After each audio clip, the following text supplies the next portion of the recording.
Бәріңе сәлем. Бүгін мен сіздерге «Жена моего учителя» фильмін қысқаша баяндап беретін боламын.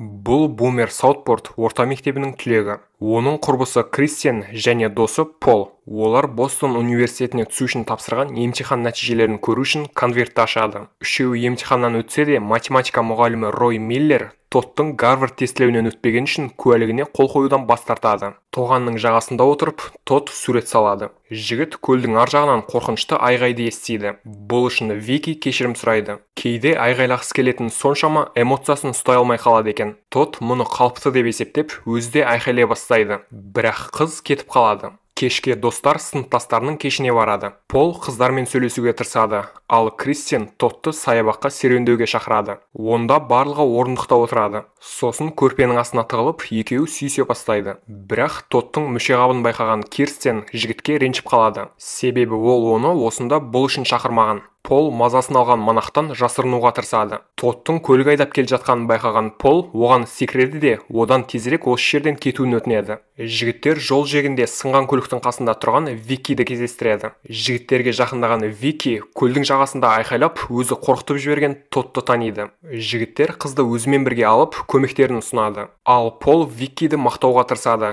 және оның өте керемет көлігі бар екенін айтады. Бірақ көлік қыздың күйеуіне тиесілі екен. Ол ашуланғаннан күйеуінің жүксалғышқа қосалқы доңғалақ салуға жағдай жетпегенін айтады. Үшеуі жол бойындағы асханаға тоқтайды. Вики сол жерде эвакуатор шақырады. Ол 1 сағаттан кейін келеді екен. Сондықтан жігіттер қызды балмұздақпен сыйлайды. Вики кафеден шығып, өзі үшін және жігіттер үшін төлейді. Одан Тодд шотты шығарғанша күтуді сұрайды. Қыз бәрін оймен есептеп, сомманы айтады. Содан кейін ол мұның бәрі математика факультетінен сіңірген еңбек екенін айтады. Викидің көлігіне бара жатып, Тодд математикадағы проблемалар туралы айтады. Сондай-ақ, егер ол сынақтан өте алмаса, оның өмірі жойылатынын. Бірақ қыздың ойынша бәрі жақсы болады. Викиді көлігіне апарып, жігіт қызға онымен математикалық талдау жасауын сұрайды. Себебі бұл оның болашақ өмірін сақтайды. Вики ойланып көрген соң Тоддқа хабарын айтамын дейді. Қыз үйіне оралады. Оның күйеуі Рой Миллер, яғни Тоддың математика пәнінің мұғалімі. Жігітті болса әкесі Джек қарсы алады. Олардың Тоддан түбегейлі көңілдері қалған. Оны Гарвардқа түсіру үшін көп уақыты мен күш жұмсаған. Ал жігіт тіпті мектеп сынағынан да өте алмады. Баласынан оқытушы керек екенін естіген әкесі оны іздеуге көмектесуге уәде береді. Бірақ Тодд өзі оқытушы тауып алғанын мойындайды. Әкесі бұл үшін ұлымен мақтанады. Тодд Викиді алғаш көрген көлге келеді. Қыз пайда болып, көйлегін ағыта бастап, барлық сұрақтардың жауабы оның денесінің бір жерінде екенін айтады. Артынан қолында мылтығы бар ер адам пайда болады. Ол бұл менің әйелім деп айқайлайды. Қуанышқа орай бұл жай ғана түс болып шықты. Түскі үзілісте Тодд Викидің қоңырау шалғанын Полға айтып, жақсы жаңалығымен бөліседі. Химия сабағында Кристиан жігіттен саябақтағы түн үшін кешірім сұрап, ол сәл есінен танып қалғанын және біраз уақыт берсе, Тодд қалағанын ала алатынын айтады. Мектептен кейін Вики жігіттің үйіне келеді. Жігіттің ата-анасы Тодд пен Викиді оңаша қалдырып кетіп қалады. Бала бұл туралы келесі күні Полға айтады. Олар тек Вики мен математикамен айналысса да, жігіттің соңында темекі тартқысы келген. Вики мен өткізген сабақтар бекер емес. Ол жемісін көріп жатыр. Тодд қызды бүгін кешке келесі сабаққа шақырады. Вики мен телефон арқылы сөйлесіп болғаннан кейін жігіт Кирстинді кездестіреді. Қызы оны қызғанбау үшін Тодд оның оқытушысы үнемі сілекей ағып жүретін семіз кемпір екенін айтады. Кирстин бүгін достарымен дәстүрлі кешкі ас ішетінін ұмытпауды өтінеді. Оған Тодд дайындық сабағына байланысты бара алмайды, бірақ бір нәрсе ұйымдастыруға уәде береді. Жігіт Викимен айналысып жатқанда Кирстин кешкі асқа асханаға Полға келеді. Тодд олармен бірге болмаса да, қыз досын жалғыз қалдыра алмайды. Біраз уақыттан кейін Тодд сабақтан кейін оны жеткізіп салуға уәде берген Викимен асханаға келеді. Өзінің оқытушысының сыртқы келбет туралы алдағанын түсінген Кирстин жігітке ренжіп асханадан кетіп қалады. Тодд Полмен кездеседі. Ол Полға бірдеңе айтты ма, соны білуге тырысады. Біраз уақыттан кейін Кирстин Полға келіп,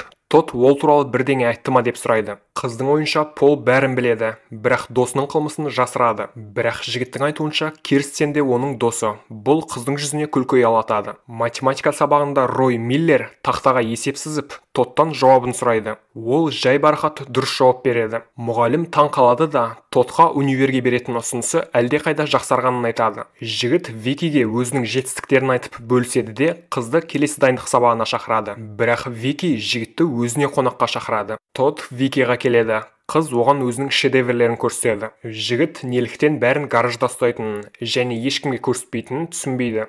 Вики үйтсем бәрі мені ақымақ деп ойлап қалады. Кем дегенде күйеуім сондай пікірде дейді. Қыз шын мәнінде күйеуімен тіл табыса алмайтынын мойындайды. Вики Тоддың компания болғанына риза болып, оған сыйлық береді. Қыздың өз қолымен істегенін көріп, Тодд оған сыйлық үшін алғыс айтып, ернінен сүйеді. Таңданған қыз адасып қалады, бірақ жігітке мұны қайталауға мүмкіндік бермейді. Олар үйге көшеді. Вики жігітке қырындайды. Содан кейін олар ақыры сүйіседі. Вики жігіттің үстіне мініп, көйлегін шешіп, іске кіріседі. Викимен болғаннан кейін Тодд түн ортасында Полға келіп, бәрін айтады. Полдың жүзінде ешқандай қуаныш жоқ. Тодд кетіп қалады. Ал Пол Кирстен отқан шкафтың есігін ашады. Қыз олардың барлық әңгімелерін естіген. Мектептегі түскі ас кезінде Тодд Кирстен отырған үстелге келеді. Қыз асығыс заттарын жинап, орнынан тұрады. Тодд не болғанын түсінбейді. Сонда қыз Тодд пен оқытушысының арасындағы байланыс туралы асханада айқайлайды. Жігіт бұл туралы тек Полға айтты. Сондықтан оны өсекші санайды. Бірақ Пол сол кезде Кирстеннің шкафта болғанын мойындайды. Тодд досына ашуланады. Себебі оның ойынша ол оған әдейі ескертпеген және досы Кирстенді ұнатады. Олардың ұрыстарын Рой Миллер тоқтатады. Ол жаза ретінде жігіттерді мектептің алдына қойған көлігін қарауға мәжбүр етеді. Пол мен Тодд көшеге шыққанда көлікті таниды. Сол түні жолдың жиегінде Вики жөндеп жатқан көлік. Достар Рой Миллер Викидің күйеуі екенін түсінді.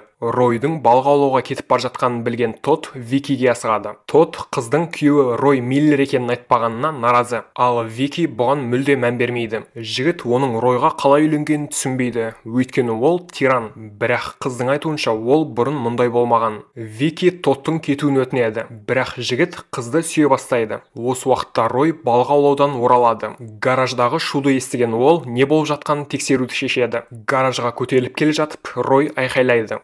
Вики оның даусын естіп, Тодды мүсіндерінің арасына тығады. Ал өзі бірдеме кесіп жатқандай кейіп танытады. Рой балық тазалап жатқанда, Тодд гараждың шыға беріс жеріне тығылады. Рой кеткенде, Тодд гараждан сабырмен шығып кетеді. Мектепте Тоддқа Рой келеді. Ол Викидің гаражынан жігіттің дәптерін тауып алған.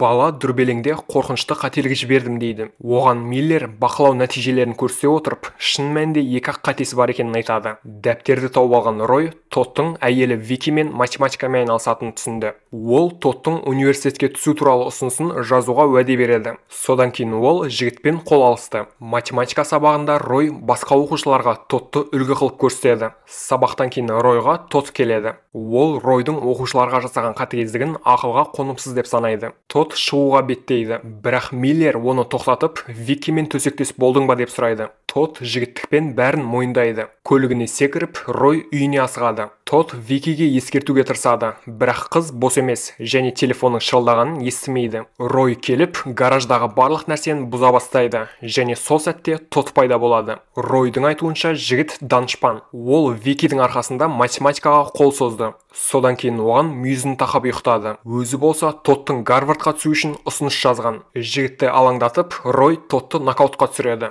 Жігіт есін жиып, болған жағдай үшін Викиден кешірім сұрайды. Бірақ қыз оған тіпті риза. Өйткені ол Роймен баяғыда қоштасқысы келген. Вики енді Нью-Йоркке баратынын айтады. Қыз жігітті шығарып салып жатып, оған университетке ұсыныс қағазын береді. Викидің ерінен жабысып тұрып сүйеді де, қалғанын Нью-Йоркте жалғастыратындарын айтады.